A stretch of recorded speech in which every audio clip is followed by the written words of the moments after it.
안녕하세요. 저는 의류회사에서 MD로 일하고 있는 30대 여성 사연자입니다. MD라는 직업에 대해서 아시는 분들이 계신지 모르겠네요. MD라는 직업은 보통 판매할 상품을 선별하여 결정하는 일을 하는 사람입니다. 저는 의류회사에서 일을 하고 있으니 매 시즌마다 판매될 의류들을 결정하고 판매가 될 만한 품목들을 추천하는 일 같은 걸 하고 있죠.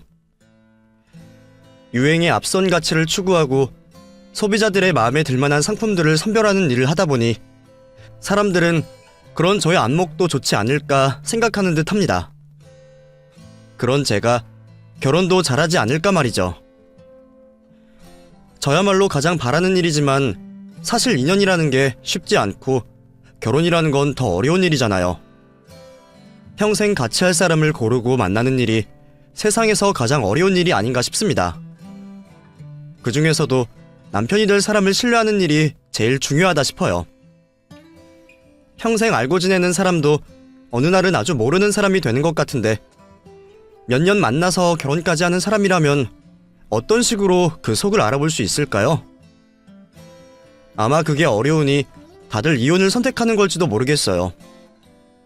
저 역시 그런 일로 무척 어려움이 많았기에 그래서 오늘은 그 이야기를 해볼까 합니다.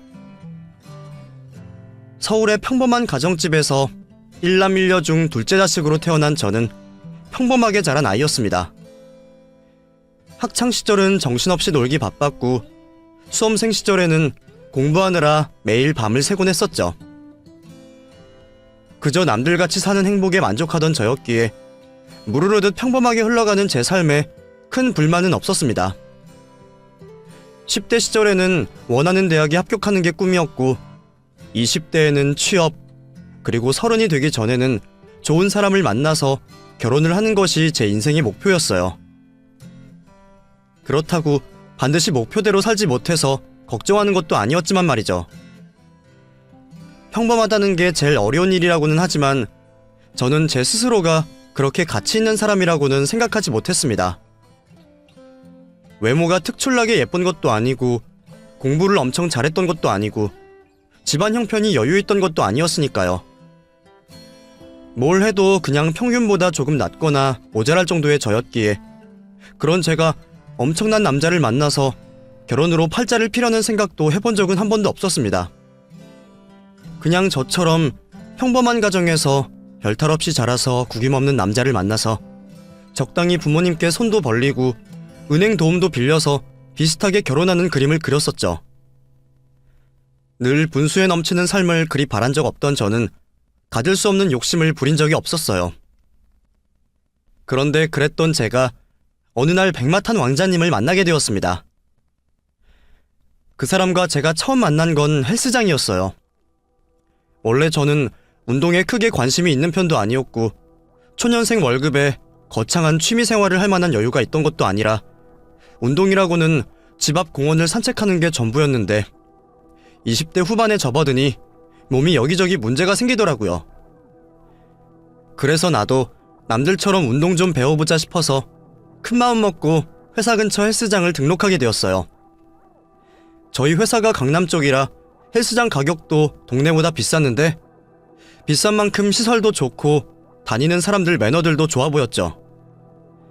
돈만 생각하면 차라리 집 근처에 구하는 게 낫나 싶었지만 퇴근하고 피곤한 몸으로 동네까지 가서 운동을 할 자신이 없더라고요. 예전에도 큰마음 먹고 헬스장 등록을 했다가 귀찮음을 이기지 못해서 돈만 버렸던 기억이 있어서 이번에는 차라리 비싼 돈을 냈으니 아까워서라도 열심히 하지 않을까 생각하며 회사 근처 헬스장을 다니게 되었습니다. 저도 몇 년째 의류회사를 다니느라 자기관리 정도는 하고 산다 생각했는데 강남 헬스장을 다녀보니 저는 참 초라하기 그지없더라고요. 거기 여자들은 전부들 연예인 정도 되는 것처럼 반짝반짝 완벽해 보이고 남자들도 다들 하나같이 멋있었습니다. 그리고 그렇게 운동을 끝낸 사람들은 전부 외제차를 타고 나가더라고요.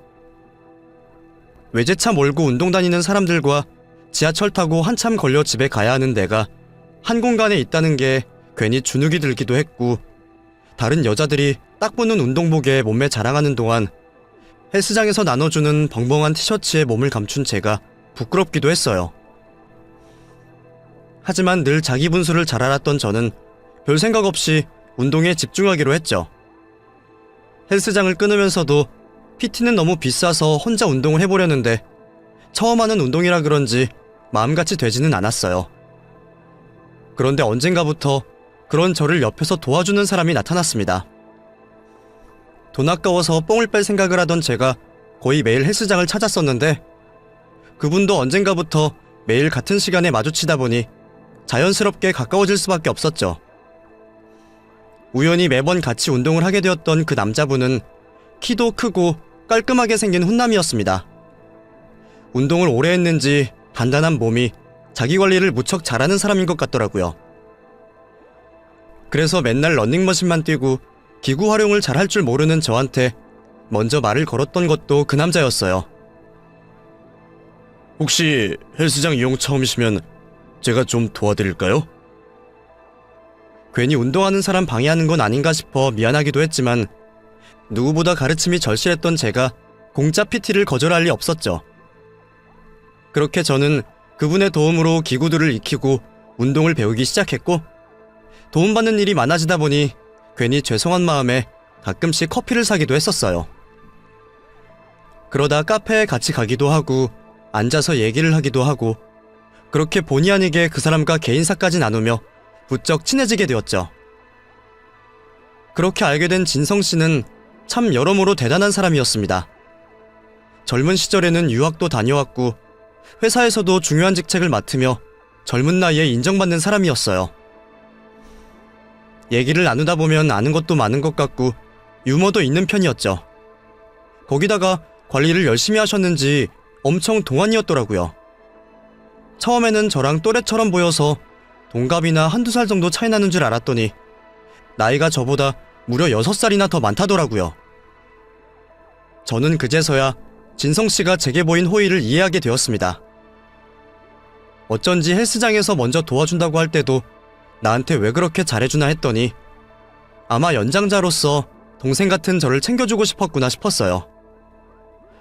보통 남녀 사이에 호의를 보일 때는 마음이 있나 보다 의심할 수도 있겠지만 당시 저는 그런 생각을 전혀 할 수 없었거든요. 거기는 고개만 돌리면 몸매 좋고 연예인 뺨치는 여자들이 줄줄이 있는데 포대자루 같은 옷 뒤집어 입고 볼품없이 쌩얼로 땀이나 찔끔찔끔 흘리며 고군분투하는 저한테 이성적인 관심이 생기지는 않을 것 같았거든요. 게다가 진성씨같이 모든 게 아쉬울 것 없는 남자가 저 같은 평범하고 무난한 여자한테 관심이 있을 거라는 생각이 전혀 들지 않았습니다. 그래서 저는 오히려 진성씨가 더 편했어요. 그냥 좋은 지인이 생겼다 싶었거든요. 그렇게 어느새 더 친해진 저희는 매일같이 운동을 하기로 약속까지 잡으며 어쩌다 친구보다 자주 보는 사이가 되었습니다. 저희는 어느새 서로 오빠 동생 하며 격없이 친하게 지내는 사이가 되었어요. 그런데 저만 그렇게 생각을 해왔던 건지 그저 지인관계인 줄만 알았던 제게 어느 날 오빠가 마음을 표현해왔습니다. 갑작스러운 고백을 받게 된 저는 머릿속이 하얀 백지장이 되어 서둘러 자리를 피할 수밖에 없었습니다. 그리고 그 후로 일주일 동안이나 헬스장에 나갈 수가 없었죠. 대체 무슨 말을 해야 하는지, 오빠를 어떻게 봐야 하는지 모르겠더라고요. 물론 고백을 받고 싫었다는 건 아니었습니다. 누가 나를 마음에 두고 있었다는 건 기분 좋은 일이고 고마운 일이잖아요. 게다가 오빠 같은 훈남이 좋아한다 말해주면 누군들 싫다고 할 수 있겠어요? 그런데 저는 남부러울 곳 없고 인기도 많을 것 같은 오빠가 하필이면 왜 저를 좋아하는지 이해할 수 없었습니다. 안 그래도 헬스장에 같이 다니면서 주변에서 눈치들을 주고받는 걸 많이 봐왔거든요. 헬스장 직원부터 저보다 한참 예쁜 여자들이 번호를 물어보고 관심을 표현하는 걸 저도 모르지 않았어요. 그때마다 오빠는 자기는 누구를 만날 생각이 없다며 거절하기에 저는 그냥 일이 바빠서 연애할 시간이 없다는 말인 줄만 알았어요. 그런데 갑자기 나한테 고백을 하다니 이건 무슨 일일까 싶더라고요.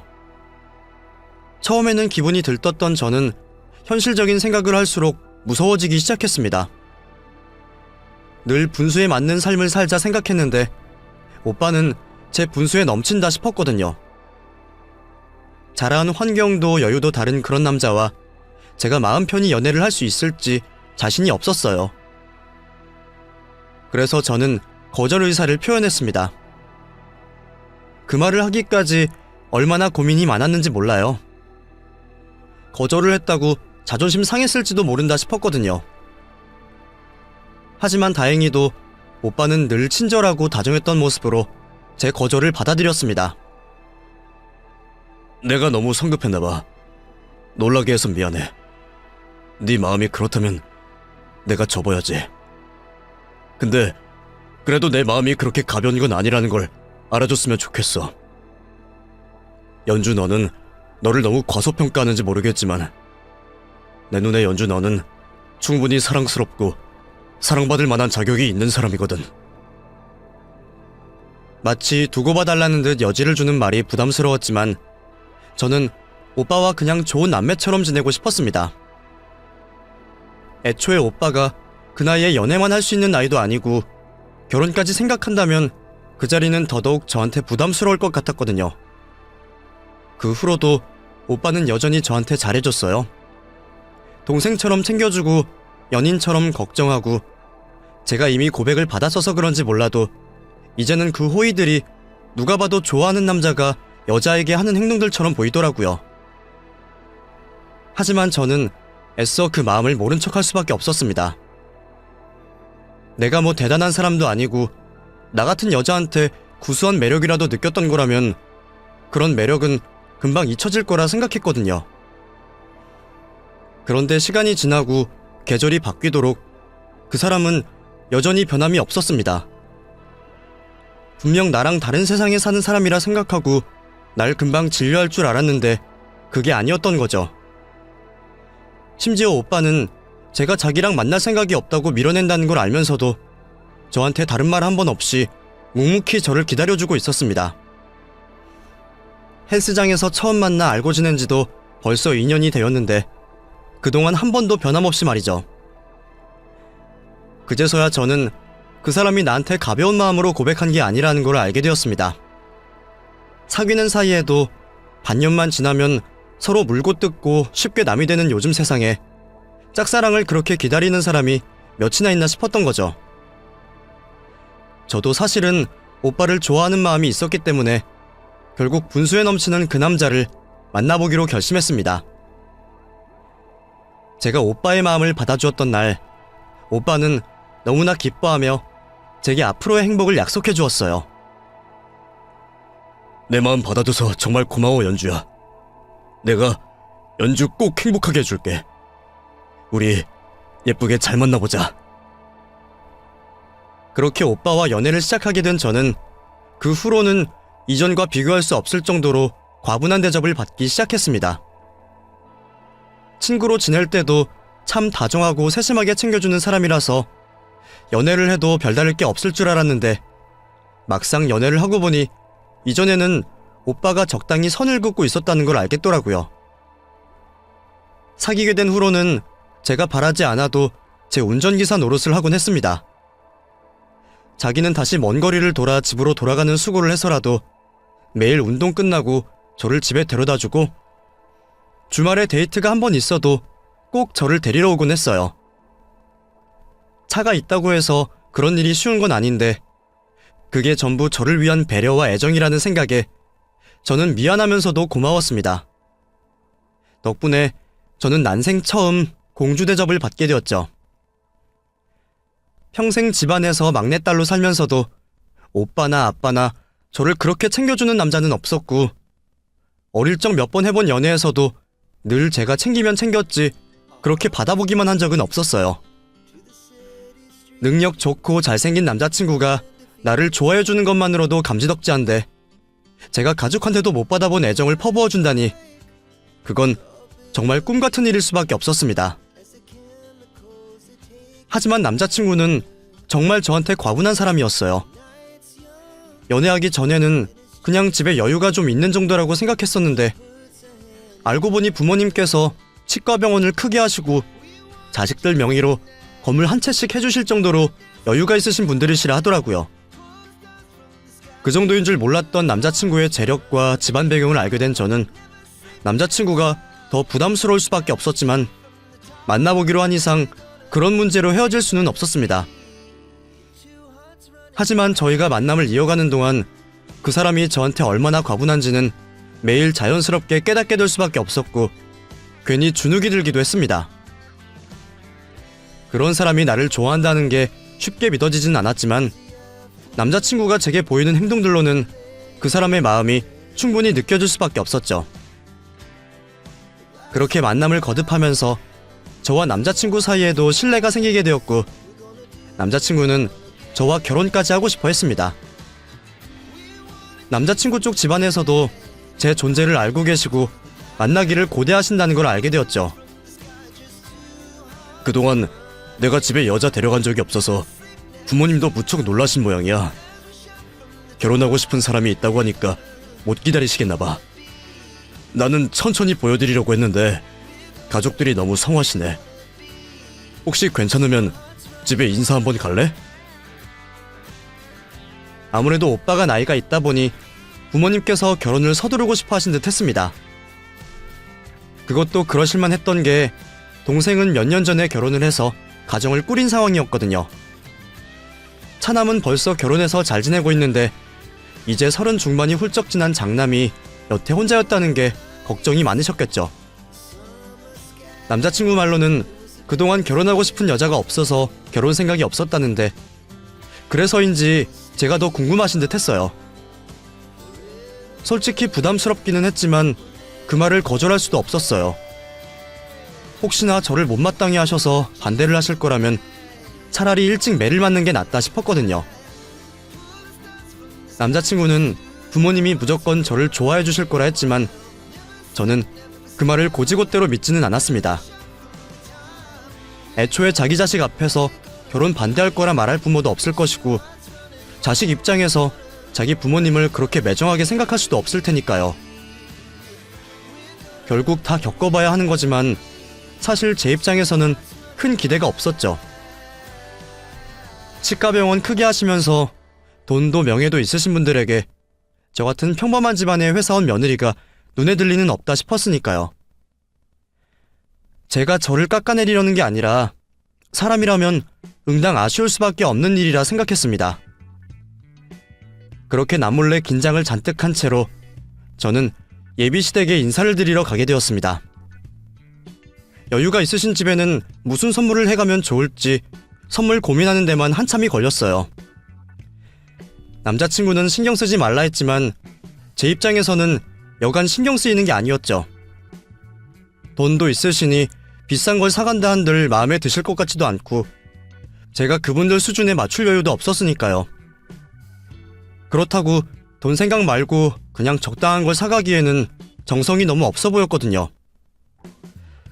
한참 고민하던 저는 결국 적당한 과일 바구니와 함께 직접 만든 다과를 준비해 가기로 했습니다. 어서 와요. 여기까지 오느라 수고했어요. 어머니, 이거 연주가 들고 온 선물이래요. 뭐? 아니, 손님으로 불렀는데 무슨 선물을 다 사왔어. 미안하게. 그냥 와도 되는데 고마워요. 이거 연주가 직접 만든 거래요. 이따 식사 끝나고 같이 먹어요. 별건 아니고 제가 취미로 이런 걸 만드는 걸 좋아해서요. 쌀로 만든 쿠키랑 빵이에요. 어머님, 아버님 건강 생각해서 몸에 좋은 재료들로만 만들어봤는데 입에 맞으실지 모르겠어요. 어머나 세상에, 이걸 정말 만들었다고? 제주도 좋네. 너무 대단하다. 이걸 아까워서 어떻게 먹겠어. 다행히도 첫 만남의 분위기는 무척 좋았습니다. 어머님, 아버님은 저를 무척 예뻐해 주셨고 저를 누구보다 반겨주셨어요. 괜히 겉모습만 보고 사람 차별을 하시는 건 아닐지 걱정했는데 별것 아닌 저의 정성을 알아주시는 것을 보고서야 저도 마음이 놓였죠. 그런 어머님, 아버님은 큰아들의 늦은 걱정이 염려스러웠는지 저희가 하루빨리 결혼을 하기를 바라셨습니다. 결혼 준비는 우리가 뭐든 도와줄 테니까 걱정하지 말고 부담 갖지 말고. 우리는 연주가 하루빨리 우리 식구가 되었으면 좋겠구나. 저를 정말 예뻐하시는 예비 시부모님의 눈치에 저는 몸둘 바를 모를 지경이었죠. 그렇게 모든 것이 완벽하다 싶었던 그 상황에서 저는 유독 걸리는 것이 있었습니다. 저희를 보러 왔는지 식사가 끝나갈 무렵 만나게 된 예비 시동생네 부부였어요. 어머니, 저희 왔어요. 어머, 니들 이 시간에는 무슨 일이니? 연락도 없이. 지나가다가 잠깐 들려봤어요. 어머니 드릴 것도 있고 해서요. 저희 데이트하다가 어머니 좋아하시는 떡집이 있길래 좀 사왔거든요. 어머, 손님 오신다는 게 오늘이었구나. 제가 깜빡했네요, 어머니. 괜찮다. 온 김에 서로 인사나 하면 되지. 어차피 이제 곧 한 식구들 사이인데 미리 인사하면 좋지 않겠니? 예상이 없던 시동생 부부의 방문이었던지라 당황스럽기는 했지만 어차피 만나야 할 사이였기에 크게 괴념치는 않았어요. 그런데 그렇게 만나게 된 예비 동서가 저를 너무 뚫어지라 쳐다보더라고요. 제가 무슨 행동을 하는지 하나도 놓치지 않겠다는 것처럼 말이죠. 레이저처럼 쏘는 듯 노골적인 눈빛에 저는 눈들 곳이 없을 정도였어요.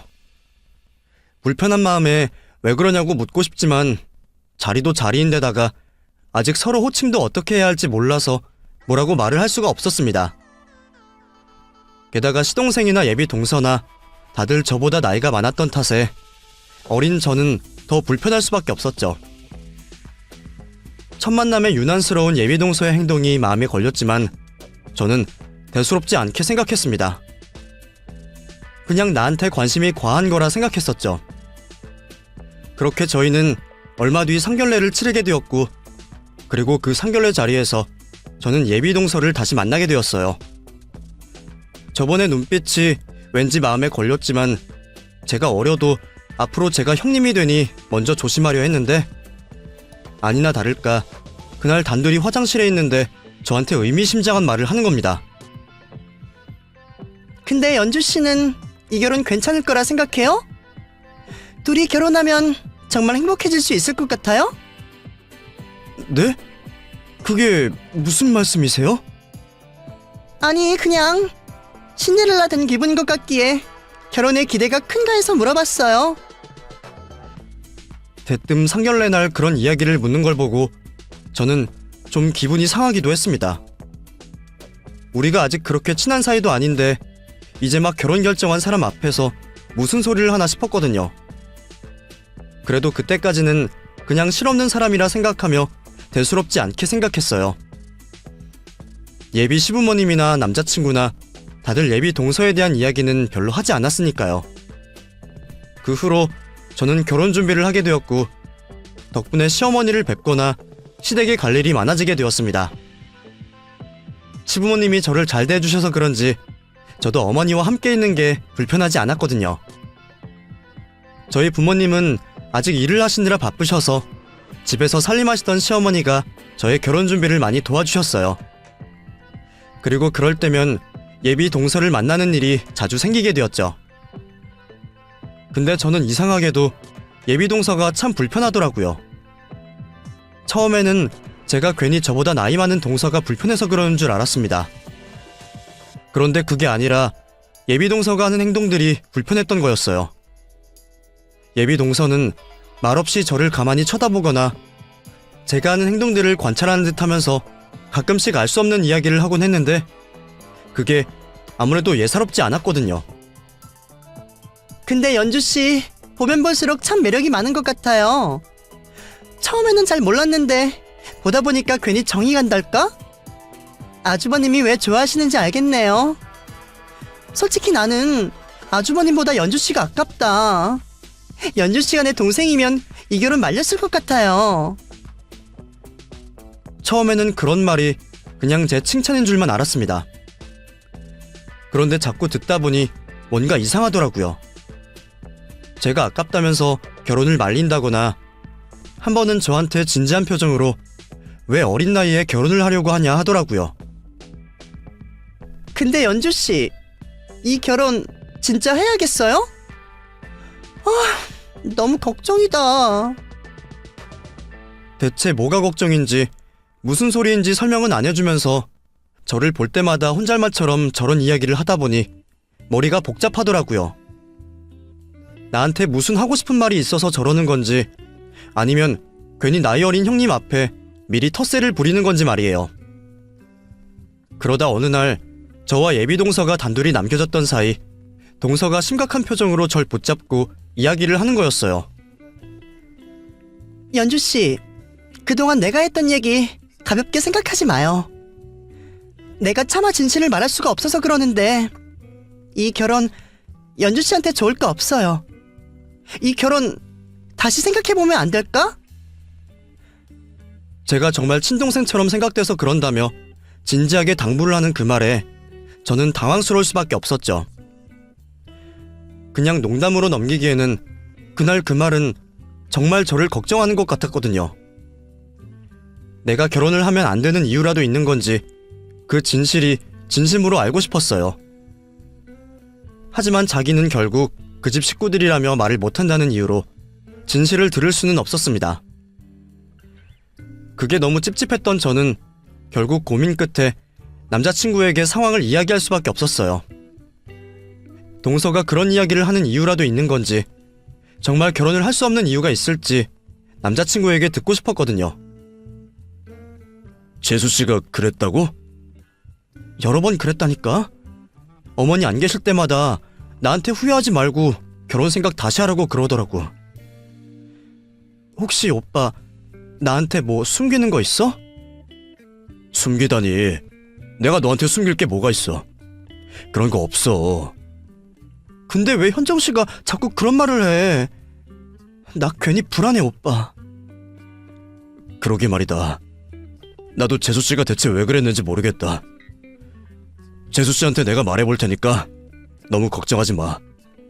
그냥 별것 아닐 수도 있고 뭐 먼저 결혼한 입장에서 농담하는 걸 수도 있지. 원래 재수씨가 좀 실없는 구석이 있어. 사람이 가볍달까? 저는 고민 끝에 이야기를 꺼냈지만 남자친구는 대수롭지 않게 반응했어요. 오히려 예비 동서가 성격이 좀 이상하다며 아무렇지 않게 이야기를 하더라고요. 차라리 이상한 짓이라며 화를 냈으면 이해가 되었을 것 같은데 평소에 남자친구답지 않게 너무 무심한 반응이 저는 더 이상하다 싶었습니다. 평소에는 제가 무슨 말을 해도 가볍게 생각하지 않던 사람이었는데 결혼 관련해서 불안하다는 제 말에도 너무 걱정이 없는 게 이상했거든요. 그게 조금 찝찝했지만 그래도 남자친구를 믿었던 저는 남자친구를 믿고 넘어가게 되었습니다. 그런데 이상하게도 제가 그날 이후로 예비 동서를 다시 만날 일이 없어지고 말았습니다. 시댁에 들러도 어머니를 만나도 늘 있던 사람이 어느 순간 자취를 싹 감춰버렸더라고요. 혹시나 싶어 어머니한테 여쭤봐도 바쁠 거라는 얘기만 하시고 괜히 말을 돌리셨어요. 그게 왠지 이상했던 저는 괜히 불안한 마음에 동서를 직접 만나보고 싶었습니다. 동서가 왜 그런 말을 했는지 지금이라도 듣고 싶었거든요. 그래서 저는 남자친구에게 예비 동서를 만나고 싶다 전했는데 남자친구는 제가 그 사람을 만날 필요가 없다며 딱 잘라 거절을 하는 거였죠. 됐어. 연주 네가 재수씨를 따로 봐서 뭐해. 어차피 그동안에 또 불편했었다며. 이상한 얘기하는 것도 왜 그러는지 모르고 아직 호칭 정리도 안 됐는데 그것 때문에 연주 네가 괜히 무시당하는 것도 싫어.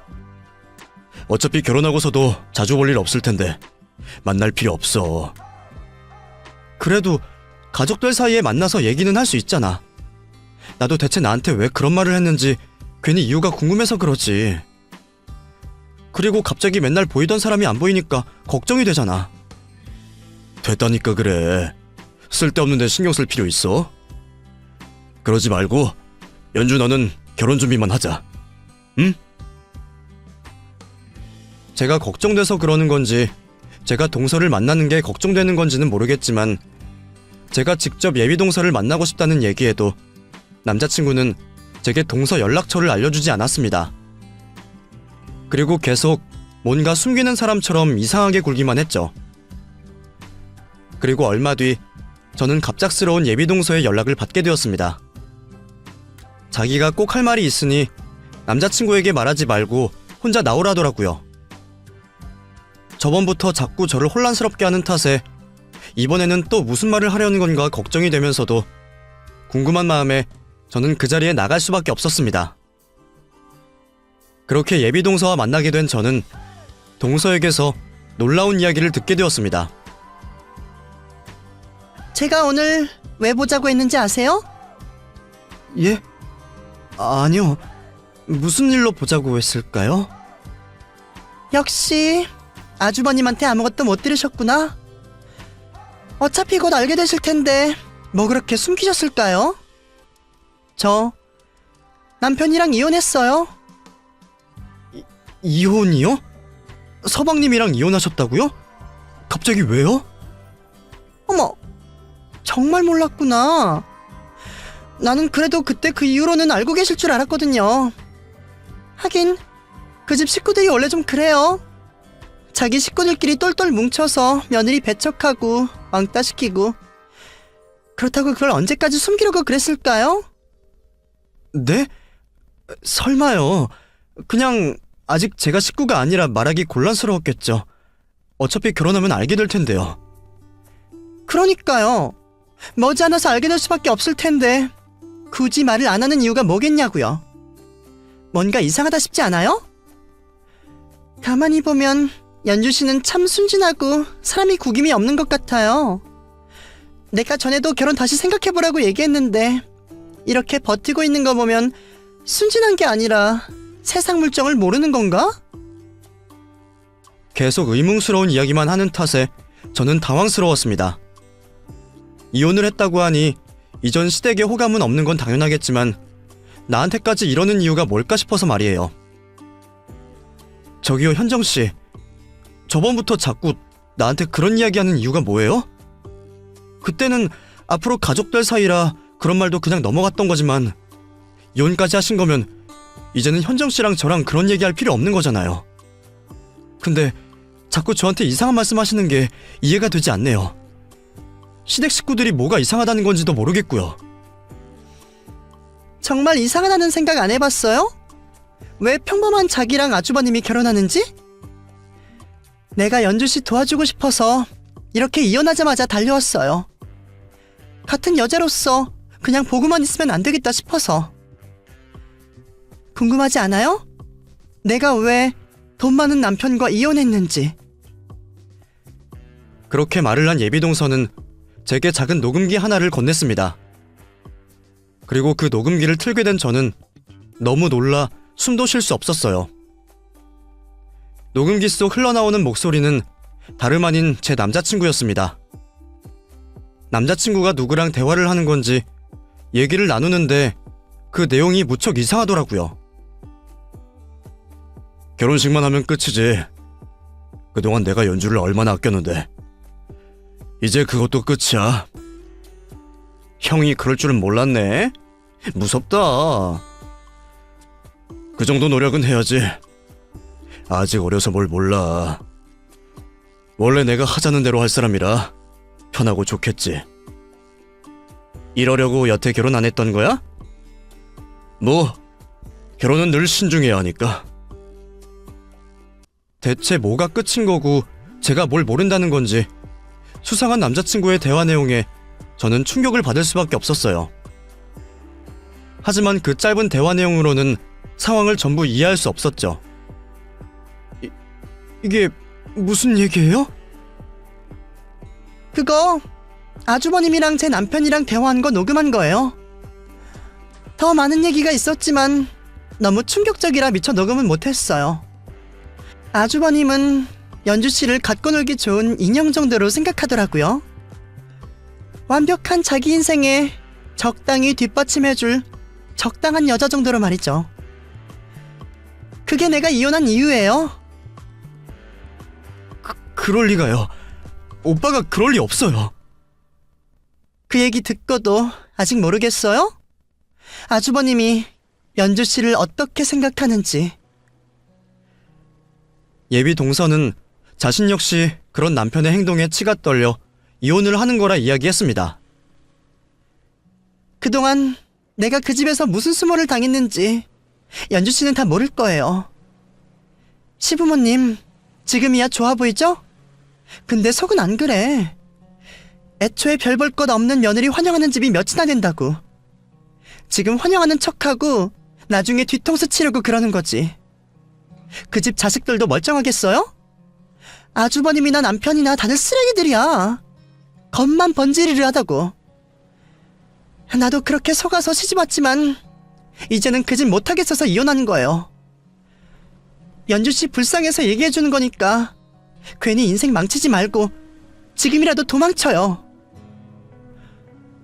친절한 시부모님과 다정한 남자친구가 다 거짓의 껍데기를 쓴 가짜들이라 말하는 얘기에 저는 혼란스러울 수밖에 없었습니다.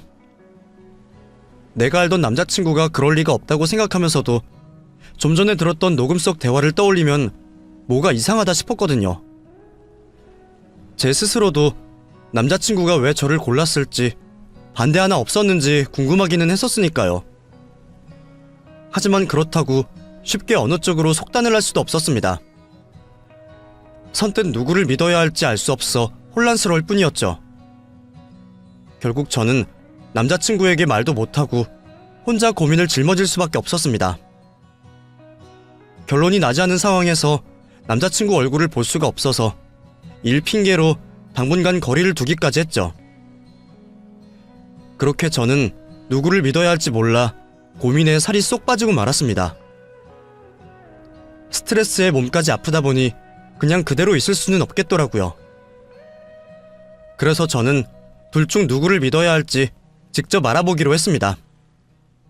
혹시나 싶어 남자친구의 핸드폰 번호, 아이디 등을 검색해서 남자친구의 흔적을 샅샅이 찾아보기로 했습니다. 요즘 세상에 찝찝한 짓을 했으면 인터넷에 흔적 정도는 남아있지 않을까 했거든요. 하지만 아무리 뒤져봐도 제가 남자친구의 이중적인 모습을 확인할 수 있는 흔적은 어디에도 없었어요. 그래서 저는 방향을 바꿔 이번에는 동서를 찾아보기로 했습니다. 동서의 핸드폰 번호로 인터넷 흔적들을 뒤진 한참 만에 작은 단서를 찾아 동서의 것으로 보이는 블로그 하나를 발견하게 되었습니다. 겉보기에는 평범해 보이는 일상 사진들이나 여행 사진들이었는데 그런데 보다 보니 뭔가 이상하더라고요. 그 블로그는 예비 동서가 클럽에서 유흥을 즐기는 모습이나 애인과 여행 다닌 사진들 같이 유흥을 즐기는 사진들이 가득했습니다. 그래서 저는 그 사진들이 과거의 사진들인 줄 알았어요. 그런데 너무 놀랍게도 글이 작성된 날짜가 최근이더라고요. 최근 글이 불과 반년 전인 걸로 보면 현재 진행형 같은데 사진 속에서도 애인과 다정히 수영을 즐기는 동서의 모습에 저는 놀랄 수밖에 없었습니다. 그렇다면 동서가 결혼 생활 동안 다른 남자를 만났다는 이야기가 되니까 말이죠. 이게 동서의 실체였나 싶었던 저는 머리를 한 대 얻어맞은 기분이었습니다. 그제서야 뭔가 이상하다 싶은 생각을 하게 된 전 고민 끝에 남자친구에게 예비 동서의 이야기를 꺼내게 되었죠. 동서의 실체만큼이나 제가 들었던 녹음도 걱정이었지만 남자친구의 실체를 마주하더라도 제가 직접 얘기를 하는 게 맞다 싶었거든요. 오빠, 서방님 이혼했어? 어? 그걸 네가 어떻게 알았어? 진짜구나. 근데 왜 얘기 안 했어? 나한테는 그냥 현정씨 신경 끄라는 말만 했잖아. 날 속인 거야? 그게 아니라 우리 결혼 앞두고 괜히 안 좋은 이야기 하기가 좀 그랬어. 그리고 이혼 확정도 나기 전이었고 협의이혼해서 조정기간이 있는데 그 사이에 재결합하기도 하니까 확실해지기 전에 말을 하기가 좀 그랬지. 그럼 그 둘이 왜 이혼한 거야? 이유가 뭔데? 그냥 뭐 성격 차이 그런 거지. 그래? 서방님이나 시부모님이 온갖 잘못을 하신 건 아니고? 동서가 그러더라고. 시댁 식구들 전부 가식덩어리들이고 다들 친절한 척 연기하는 거라고. 서방님이나 오빠도 뒤에서는 못된 짓 하고 다니는 쓰레기라 그러던데? 뭐? 재수씨가 그런 소리까지 했다고? 연주 너 설마 그 말 진짜 믿은 건 아니지? 혹시 그래서 그동안 일핑계로 나 피했던 거야? 몰라. 나도 뭘 믿어야 할지 모르겠어. 그 사람이 녹음까지 들려줬단 말이야. 오빠가 결혼만 하면 끝이라고. 내가 아직 어려서 모른다고. 나를 무슨 물건처럼 이야기하는 걸 들었단 말이야. 저의 고백에 남자친구는 무슨 말이냐며 이해를 하지 못했어요. 자기는 절대로 그런 이야기를 한 적이 없다는 거죠. 그래서 저는 제가 직접 녹음했던 동서의 녹음 내용을 들려주었습니다. 사실 동서가 녹음기를 꺼낼 때 제가 혹시 몰라서 제 휴대폰으로 그 대화를 녹음해두었거든요. 그 녹음을 듣자 남자친구는 기가 막히다며 머리를 뜯었습니다. 그리고 그 길로 곧장 저를 데리고 서방님을 찾아가더라고요. 제 녹음을 듣게 된 서방님 역시 녹음의 내용을 듣고 깜짝 놀라기는 마찬가지였습니다. 진짜 당황하는 반응에 저는 더 혼란스러웠죠. 아무래도 현정이한테 당했나 보다. 그럼 재수씨가 이걸 조작이라도 했다는 거야? 어떻게? 사실 전에도 이런 일이 있었어. 내가 말하는 내용을 녹음해서 앞뒤 자르고 이어붙여서 조작을 했더라고.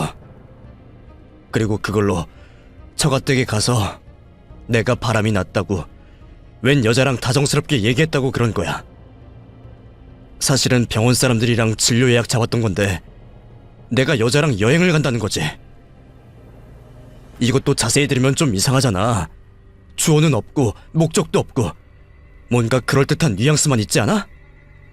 이거 그날 형이랑 나랑 결혼 축하하면서 술 마실 때 녹음했던 것 같은데. 미안해. 형까지 이런 일 겪게 해서. 알고 보니 그게 전부 동서가 꾸몄던 짓이었더라고요. 전에도 이미 한번 당해본 서방님이 치를 떨며 설명을 해주셨습니다. 그제서야 저도 대화 내용이 뭔가 이상하다는 걸 깨달을 수밖에 없었어요. 중간중간 말이 매끄럽지 않은 게 여러 번 들어보고서야 알겠더라고요. 서방님은 결혼 생각을 한 형이 신기해서 제 이야기를 물어보았고, 남자친구는 제 칭찬을 하며 좋은 말만 했습니다. 그런 닭살스러운 말에 서방님이 놀랐던 거고요. 그리고 저와 남자친구는 그 자리에서 서방님이 이혼한 진짜 이유를 알 수 있었습니다. 동서 말처럼 도련님 탓에 이혼을 한 게 아니라 전부 그 여자의 잘못들 때문이었더라고요.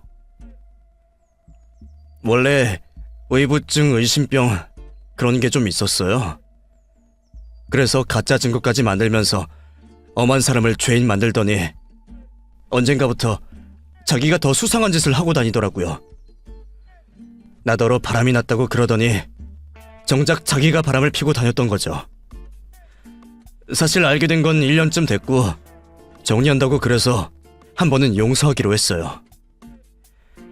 하지만 부부 사이는 별로 안 좋았죠. 근데 그 와중에 형수님한테 자꾸 이상한 소리를 하고 남의 결혼에 재뿌리려고 하는 거죠. 그래서 그 일로 크게 싸우다가 결국 쌓인 게 터져서 합의 이혼을 하기로 한 거예요. 소송하고 싶었지만 불륜 증거가 없었거든요. 뒤늦게서야 사실을 전부 알게 된 저는 너무 황당해서 말이 나오지 않았습니다. 설마 아무 상관없는 나한테 굳이 거짓말을 할 이유가 뭐가 있겠냐 싶어서 그 여자 말을 가볍게 생각하지 못했는데, 자기가 스스로 파탄낸 결혼 생활을 비관해서 결혼을 앞둔 제게 억하심정으로 그런 짓을 했던 모양이었어요. 자기가 이혼하는 마당에 제가 행복한 결혼을 하는 게 꼴보기 싫었던 거죠. 그래서 괜히 죄 없는 사람들을 음해하고 저한테 그런 거짓말까지 했었나 봅니다. 그제서야 저는 그 여자 때문에 제가 파혼을 했으면 어떻게 됐을지 끔찍하기만 했습니다. 남자친구와 서방님도 그 여자를 무척 괘씸하게 생각했죠. 그래서 저는 증거가 없어서 불륜으로 이혼 소송하지 못했다는 서방님에게 제가 찾아낸 그 여자의 블로그를 알려주었습니다. 그곳에 열심히 자기 손으로 남겨둔 증거들이 차고 넘치니 이제라도 이혼 소송을 다시 하시라고 말이죠. 결국 시부모님까지 그 일을 알게 되시면서 서방님은 이혼 소송과 상간남 소송을 다시 진행하게 되었습니다. 덕분에 그 여자는 말 한마디 잘못했다가 재산 분할까지 다시 하고 위자료까지 내야 했죠. 그리고 저는 그 후 마음 편히 결혼식을 올릴 수 있었습니다. 덕분에 무사히 결혼을 한 지금은 다행히 아무 걱정 없이 잘 지내고 있어요. 남편은 결혼 전부터 제가 그런 일을 겪은 게 미안한지 더 잘해주려 하고 시부모님도 여전히 저를 예뻐해주고 계세요. 그리고 얼마 전 서방님은 다시 좋은 인연을 만나신 것 같더라고요. 그 후로 그 여자가 다시 저한테 연락을 하거나 그 여자 소식을 들을 수는 없었지만 앞으로 제가 다시 볼 일 없는 인연이기에 사연을 마지막으로 나쁜 기억은 잊어버리려 합니다. 그럼 제 이야기 들어주신 분들께 행복을 기원하며 제 이야기를 마치겠습니다. 감사합니다.